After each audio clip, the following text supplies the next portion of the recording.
Hey y'all, my name is Shana. If you don't know, if you're following me, you might know some of my story, but I did a poll earlier and a lot of people asked to hear kind of more of my story. So I'm going to start doing little bits of my story because obviously I'm 38 and a lot has went down in my 38 years. So I guess the first thing that I want to start with is the first time that I ended up going to rehab. And this is kind of how it went down, or how it kind of came about. This was around 2011, and I was in a pretty bad marriage.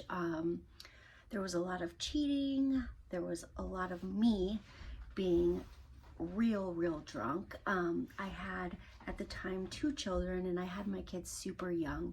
I got pregnant around 16. I had my oldest at 17. I had my middle daughter at I think I was 20 years old. Yeah, I was 20 when I actually had her. So I had my 2 daughters, and I was married and I was working. I was barely holding on. So I was able to go to work, but I was calling in a lot. I was drinking throughout the day to stop the shakes, that type of thing. I would spend a lot of time in bed, sick. I would be actually throwing up in Walmart bags.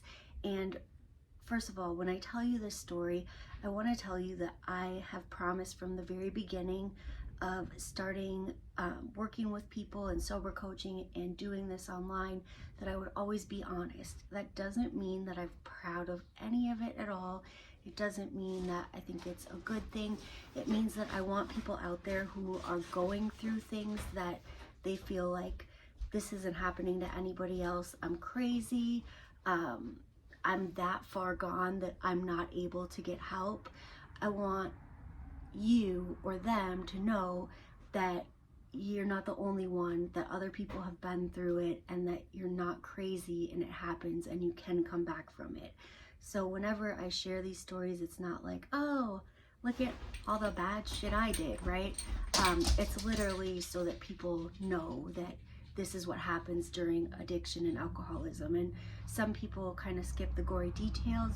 I made a commitment not to. So the truth is that I spent a lot of time in bed, not taking care of my kids, being sick, and drinking, barely being able to get it back down, but drinking or taking shots so that I could stop the shakes or stop the withdrawals, right?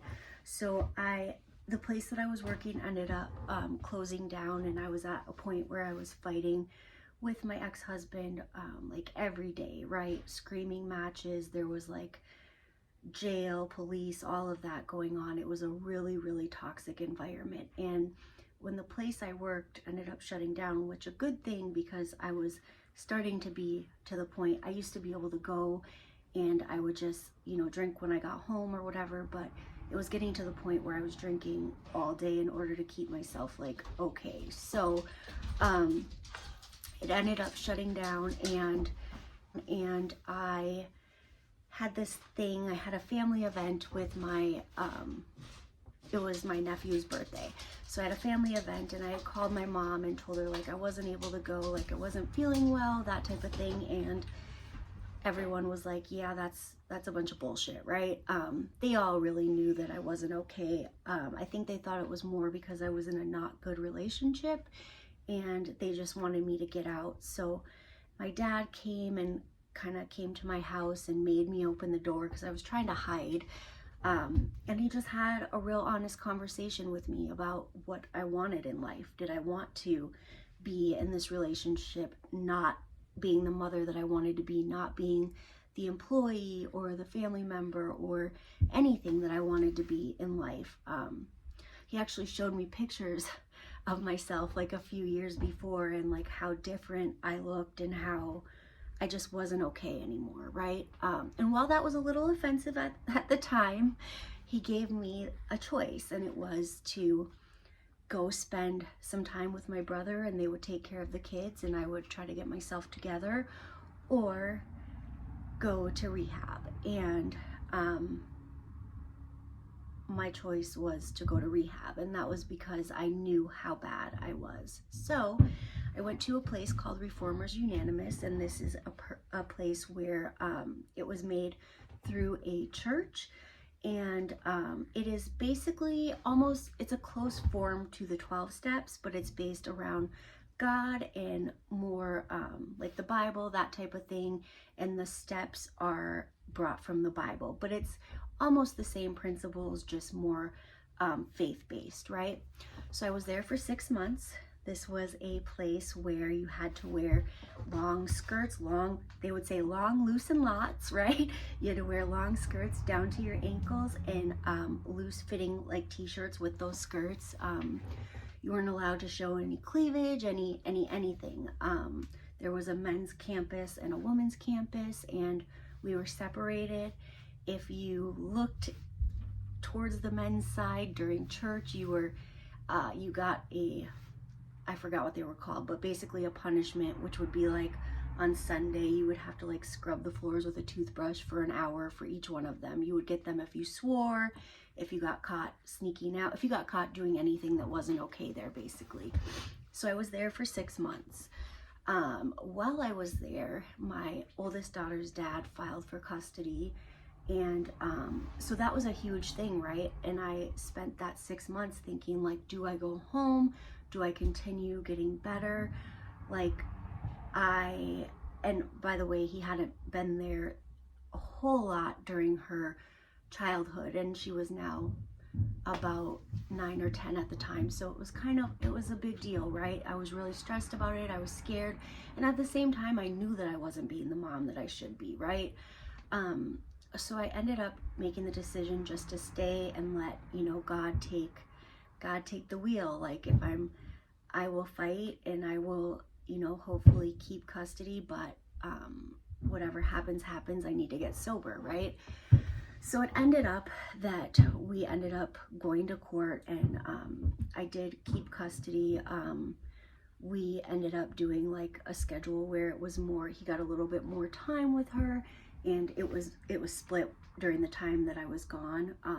My mom had 1 week, he had 1 week, so that she could stay seeing her sister and stuff. And then when I got back, it pretty much went back to normal. So it actually worked out for me to be in treatment, get myself together, and that was my first day in treatment. Now, what I will say, and this is going to be the end of this video, but what I will say is I have never had a trip to rehab, sober living, anything like that was wasted time, right? Everything was a seed planted.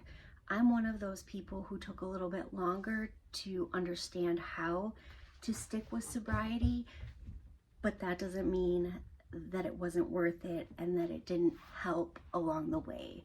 All of the tools that I gained ended up being what I used in the end in order to break through and get sobriety.